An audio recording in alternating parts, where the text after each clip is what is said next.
ಪುತ್ತೂರಿನ ಮಹಿಳಾ ಸರ್ಕಾರಿ ಪದವಿ ಕಾಲೇಜಿನಲ್ಲಿ ಆರೋಗ್ಯ ಇಲಾಖೆಯ ಕಟ್ಟಡ ಕಾಮಗಾರಿಯಿಂದ ಬರುತ್ತಿರುವ ಧೂಳಿನ ಸಮಸ್ಯೆ ವಿರುದ್ಧ ವಿದ್ಯಾರ್ಥಿನಿಯರು ತರಗತಿ ತೊರೆದು ರಸ್ತೆಯಲ್ಲಿ ಕುಳಿತು ಪ್ರತಿಭಟಿಸಿದರು. ಕಾಲೇಜು ಸಂಪರ್ಕ ರಸ್ತೆಯಲ್ಲಿ ನೂರಾರು ವಿದ್ಯಾರ್ಥಿನಿಯರು ಧರಣಿ ಕುಳಿತು ತಮಗಾಗುತ್ತಿರುವ ಅನ್ಯಾಯದ ವಿರುದ್ಧ ಘೋಷಣೆ ಕೂಗಿದರು. ನ್ಯಾಯ ಸಿಗದಿದ್ರೆ ರಸ್ತೆ ಬಿಟ್ಟು ತೆರಳುವುದಿಲ್ಲ ಎಂದರು. ಸಮಸ್ಯೆ ಬಗ್ಗೆ ವಿದ್ಯಾರ್ಥಿನಿಯರಾದ ಚೈತನ್ಯ, ಭೂಮಿಕಾ, ಅರ್ಚನಾ ಮತ್ತಿತರರು ಮಾತನಾಡಿದರು. ನಮಗೆ ಇಲ್ಲಿ ಬಿಸಿಲಿನಿಂದ ಕುತ್ಕೊಳ್ಳಿಕ್ಕೆ ಆಗುದಿಲ್ಲ. ನಾವು ಬರುವ ಮುಂಚೆವೇ ಹೇಳ್ತಿದ್ರು ಇದು ನಮಗೆ ಮಾಡಿಕೊಡ್ತಾರೆ, ಕಾಲೇಜ್ ಮಾಡಿಕೊಡ್ತಾರೆ ಅಂತ. ಇನ್ನೂ ಸಹ ಅಲ್ಲಿ ಆಗ್ಲಿಲ್ಲ. ನಾವು ಹೇಗೆ ಕುತ್ಕೊಳ್ಳೋದು? ಇಲ್ಲಿ ಡೈಲಿಸಿಸ್ ವಾಸನೆಯಿಂದಾಗಿ ಎಷ್ಟೋ ಜನರು ಆಸ್ಪತ್ರೆಗೆ ಸೇರ್ಬೇಕು. ದಿವಸ ನಮ್ಗೆ ಆಸ್ಪತ್ರೆಗೆ ಕರ್ಕೊಂಡು ಹೋಗ್ಲಿಕ್ಕೆ ಆಗ್ತದಾ? ನಮಗೆ ಅದುವೇ ಕೆಲಸವ ಅಂತ ಎಲ್ಲ ಹೇಳುದಿಲ್ವಾ? ಹಾಗೆ ಅಲ್ಲ, ಮಕ್ಕಳೆಲ್ಲರೂ ಬೀಳ್ತಾರೆ ದಿವಸಲು. ಹೌದು, ತಲೆಗೆ ಬೀಳ್ತಾರೆ. ನಿಲ್ಲಿಸಿದ್ದಾರೆ ಸರ್, ಮುಂಚೆ ಆಗ್ತಿತ್ತು. 5-6 ವರ್ಷಗಳಿಂದ ಹೇಳ್ತಾರೆ ಮಾಡಿಕೊಡ್ತೇನೆ ಇನ್ನೂ ಆಗ್ಲಿಲ್ಲ. ನಾವು ಹೇಗಿರ್ಬೇಕು? ಪ್ರತಿಭಟನಾ ಸ್ಥಳಕ್ಕೆ ಶಾಸಕ ಅಶೋಕ್ ಕುಮಾರ್ ರೈ ಆಗಮಿಸಿದ್ರು. ನೀವು ಪ್ರತಿಭಟನೆ ಮಾಡುವುದು ಸರಿಯಲ್ಲ, ನಿಮಗೆ ಹೊಸ ಕಟ್ಟಡಕ್ಕೆ ಅನುದಾನ ಕೊಡಿಸಿರುವುದು ನಾನೇ, ತರಗತಿಗೆ ಹೋಗಿ ಎಂದರು. ಸಮಸ್ಯೆಯನ್ನ ನಮ್ಮ ಗಮನಕ್ಕೇಕೆ ತಂದಿಲ್ಲ ಎಂದು ಪ್ರಾಂಶುಪಾಲರು, ಉಪನ್ಯಾಸಕರ ವಿರುದ್ಧ ಆಕ್ರೋಶ ವ್ಯಕ್ತಪಡಿಸಿದರು. ಈ ವೇಳೆ ವಿದ್ಯಾರ್ಥಿ ಕ್ಷೇಮ ಪಾಲನಾ ಅಧಿಕಾರಿ ಐವನ್ ಫ್ರಾನ್ಸಿಸ್ ಲೋಬೋ ಅವರು ಶಾಸಕರಿಗೆ ಧೂಳಿನಿಂದ ವಿದ್ಯಾರ್ಥಿನಿಯರು ಆಸ್ಪತ್ರೆಗೆ ಸೇರಬೇಕಾದ ಪರಿಸ್ಥಿತಿ ಬಗ್ಗೆ ವಿವರಿಸಲು ಮುಂದಾದಾಗ ಶಾಸಕರು ಆಕ್ರೋಶ ವ್ಯಕ್ತಪಡಿಸಿದ್ದಲ್ಲದೆ ಅವರ ವಿರುದ್ಧ ಹರಿಹಾಯ್ದ ಘಟನೆ ನಡೆಯಿತು.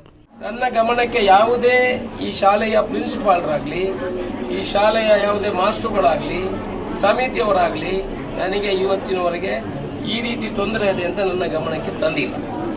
ನಾನು ಅವರ ಹತ್ರ ಅದನ್ನೇ ಪ್ರಶ್ನೆ ಮಾಡುವಂಥದ್ದು.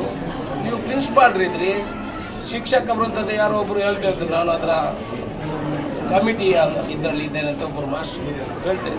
ಅವ್ರು ಹೇಳಬೇಕಲ್ಲ, ನಮಗೆ ತಪ್ಪಾಗಿದೆ, ಇಲ್ಲಿ ಭ್ರಷ್ಟ ಆಗಿದೆ, ಶಬ್ದ ಆಗಿದೆ, ಎಲ್ಲ ಆಗಿದೆ. ಅವ್ರು ಹೇಳ್ತಾ ಇದ್ರೆ ಅದಕ್ಕೆ ಬೇಕಾಗುವಂಥ ಕ್ರಮಗಳನ್ನು ನಾವು ತೆಗೆದುಕೊಳ್ತಾ ಇದ್ದೀವಿ. ವಿದ್ಯಾರ್ಥಿನಿಯರ ಆಗ್ರಹದ ಮೇರೆಗೆ ತರಗತಿ ಕೊಠಡಿ ವೀಕ್ಷಿಸಿದ ಶಾಸಕರು ಗುತ್ತಿಗೆದಾರರಿಗೆ ಧೂಳಿನ ಸಮಸ್ಯೆ ಪರಿಹಾರಕ್ಕೆ ಕ್ರಮ ಕೈಗೊಳ್ಳುವಂತೆ ಸೂಚಿಸುತ್ತಿದ್ದ ನಡುವೆ ಶಾಸಕ ಅಶೋಕ್ ಕುಮಾರ್ ರೈ ಅವರು ಪ್ರಾಂಶುಪಾಲೆ ವೇದಶ್ರೀ ನಿಡ್ಯಾ ಅವರನ್ನು ಸಮಸ್ಯೆ ಬಂದಾಗ ನನ್ನ ಗಮನಕ್ಕೆ ತರಬೇಕು, ನೀವು ಇಲ್ಲಿ ಬಂದು ಸುಮ್ಮನೆ ಟೈಮ್ ವೇಸ್ಟ್ ಮಾಡೋದು ಬೇಡ ಎಂದಾಗ ಗರಂ ಆದ ಪ್ರಾಂಶುಪಾಲೆ, ನೀವು ನೋಡಿ ಮಾತನಾಡಬೇಕು, ಸುಮ್ಮನೆ ಹೇಳೋದು ಬೇಡ, ಕಾಮಗಾರಿ ಆಗುವಾಗ ಧೂಳು ಬರುವುದು ಕಾಮನ್ ಸೆನ್ಸ್ ಎಂದು ಖಡಕ್ ಆಗಿ ಉತ್ತರಿಸಿದರು. ನೀವು ಹೇಳಬೇಕಲ್ಲ, ನೀವು ನನಗೆ ಇನ್ಫಾರ್ಮ್ ಮಾಡಬೇಕಾ ಬೇಡವಾ? ನೀವು ಇನ್ಫಾರ್ಮ್ ಮಾಡೋಕೆ ಬೇಡವಾ?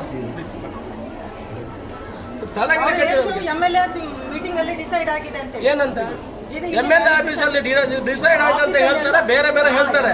ನೀವು ಇಲ್ಲಿ ಡಸ್ಟ್ ಬಂದಿದೆ ಸರ್, ನಮಗೆ ಡಿಸ್ಟರ್ಬ್ ಆಗಿದೆ, ಇಲ್ಲಿ ಡಸ್ಟ್ ಬಂದಿದೆ ಅಂತ ನೀವು ಹೇಳಬೇಕಾ ಬೇಡವಾ? ನೀವು ಇನ್ಫಾರ್ಮ್ ಮಾಡಬೇಕಿತ್ತು ನಮಗೆ. ನೀವು ಪ್ರಿನ್ಸಿಪಾಲ್ ಹೌದಲ್ವಾ? ಡಸ್ಟ್ ಬರ್ತದೆ ಅಂತ ಹೇಳಿ ಇಲ್ಲಿ ಏನಾದ್ರು ಕಮರ್ಷಿಯಲ್ ಕಾಂಪ್ಲೆಕ್ಸ್ ಮಾಡೋದಲ್ಲ. 32 ಜನ ಸಾಯ್ತಾ ಇದ್ದಾರೆ. ಆ ಸಾಯುವವರಿಗೆ ಜೀವ ಕೊಡುವಂತ ನಾವು ಇಲ್ಲಿ ವ್ಯವಸ್ಥೆ ಮಾಡ್ತಾ ಇದ್ದೀವಿ. ಪ್ರತಿಭಟನಾ ಸ್ಥಳಕ್ಕೆ ಮಾಜಿ ಶಾಸಕ ಸಂಜೀವ ಮಠಂದೂರು ಸಹಿತ ಬಿಜೆಪಿ ನಾಯಕರು ಆಗಮಿಸಿ ವಿದ್ಯಾರ್ಥಿನಿಯರ ಅಳಲು ಆಲಿಸಿದರು. ಈ ವೇಳೆ ರಾಜ್ಯ ಸರ್ಕಾರದ ನಿರ್ಲಕ್ಷ್ಯದಿಂದ ಈ ಪರಿಸ್ಥಿತಿ ಬಂದಿದೆ, ಶಾಸಕರು ಈ ಬಗ್ಗೆ ಏಕೆ ಗಮನ ಹರಿಸಿಲ್ಲ ಎಂದಿರಲ್ಲದೆ ವಿದ್ಯಾರ್ಥಿನಿಯರ ಹೋರಾಟಕ್ಕೆ ನಾವು ಪೂರ್ಣ ಬೆಂಬಲ ನೀಡುತ್ತೇವೆ ಎಂದರು. ಈ ಮಕ್ಕಳು ಇವತ್ತು ಬೀದಿಗಿಳಿದು ಹೋರಾಟ ಮಾಡುವಂಥ ಒಂದು ಅನಿವಾರ್ಯ ಪರಿಸ್ಥಿತಿ ಬಂದಿದೆ. ಕಳೆದ 3 ವರ್ಷದ ಹಿಂದೆ ನಾನು ಶಾಸಕನಾಗಿರಬೇಕಿದ್ರೆ ಈ ಒಂದು ಕಾಲೇಜಿಗೆ ಮುಳುವಾರಿನ ಸರ್ಕಾರಿ ಹಿರಿಯ ಪ್ರಾಥಮಿಕ ಶಾಲೆಯಲ್ಲಿ ಜಾಗವನ್ನು ಕಾಯ್ದಿರಿಸಿ ಕಾಲೇಜು ಹೆಸರಲ್ಲಿ RTCಯನ್ನು ಪಹಣಿಯನ್ನು ಮಾಡಿ ಅಲ್ಲಿ 5 ಕೋಟಿಯ ಕಾಮಗಾರಿಗೆ ಶಿಲಾನ್ಯಾಸವನ್ನು ಮಾಡಿ 3 ವರ್ಷ ಕಳೆಯಿತು. ಆ 3 ವರ್ಷದಲ್ಲಿ ಒಂದು ಕಾಮಗಾರಿಯನ್ನು ಈ ಸರ್ಕಾರಕ್ಕೆ ಮಾಡಲಿಕ್ಕೆ ಆಗುವುದಿಲ್ಲ ಅಂತಾದರೆ ಈ ಸರ್ಕಾರ ಯಾವ ರೀತಿಯಾಗಿ ಈ ಮಕ್ಕಳ ಹಿತವನ್ನು ಕಾಪಾಡ್ತದೆ ಅಂತ ಹೇಳಲಿಕ್ಕೆ ಬಹುಶಃ ಈ ಮಕ್ಕಳ ಪ್ರತಿಭಟನೆಯ ಒಂದು ಸಾಕ್ಷಿ ಅಂತ ಹೇಳಲಿಕ್ಕೆ ಇಷ್ಟಪಡ್ತಾ ಇದ್ದೇನೆ.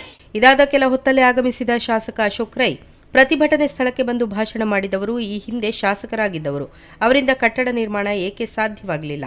ಅವರದ್ದೇ ಸರ್ಕಾರ ಇರುವಾಗ 1 ರೂಪಾಯಿ ಏಕೆ ತರಲಾಗಿಲ್ಲ? ಅವರ ಕುಮ್ಮಕ್ಕಿನಿಂದಲೇ ಪ್ರತಿಭಟನೆ ನಡೆದಿದೆ ಎಂದು ಪ್ರತ್ಯುತ್ತರ ನೀಡಿದರು. ಈಗ ಭಾಷಣ ಮಾಡಿ ಹೋದ್ರಲ್ಲ, ನೀವು 7 ವರ್ಷದಿಂದ ಈ ಜೈಲಿನಲ್ಲಿ ಪಾಠ ಕೇಳ್ತಾ ಇದ್ರಿ. 12 ವರ್ಷದಿಂದ ಈ ಜೈಲಿನಲ್ಲಿ ಪಾಠ ಕೇಳ್ತಾ ಇದ್ರಿ. ನಾನು 7 ಕೋಟಿ ರೂಪಾಯಿ ತರಿಸಿ ನಿಮಗೆ ಅಲ್ಲಿ ಬಿಲ್ಡಿಂಗ್ ಕಟ್ತಾ ಇರೋದು. ಯಾವ ಮಗನು ಕೊಡಲಿಲ್ಲ. ದೂರುದು ಭಾರಿ ಸುಲಭ. ಯಾರಾದರೂ 1 ರೂಪಾಯಿ ಕೊಟ್ಟಿದಾನ? ಇವರು MLA ಆಗಲಿಲ್ವಾ ಹಿಂದೆ? ಇವರು ದುಡ್ಡು ಕೊಟ್ಟಿದಾರ ಇದಕ್ಕೆ? ಇನ್ನು ಶಾಸಕರ ಭರವಸೆ ಹಿನ್ನೆಲೆಯಲ್ಲಿ ಪ್ರತಿಭಟನೆಯನ್ನು ವಿದ್ಯಾರ್ಥಿನಿಯರು ಹಿಂಪಡೆದರು. ತಹಶೀಲ್ದಾರ್ ಕೂಡಲಿಗೆ ಡಿವೈಎಸ್ಪಿ ಪ್ರಮೋದ್ ಕುಮಾರ್ ಮತ್ತಿತರರು ಉಪಸ್ಥಿತರಿದ್ದರು.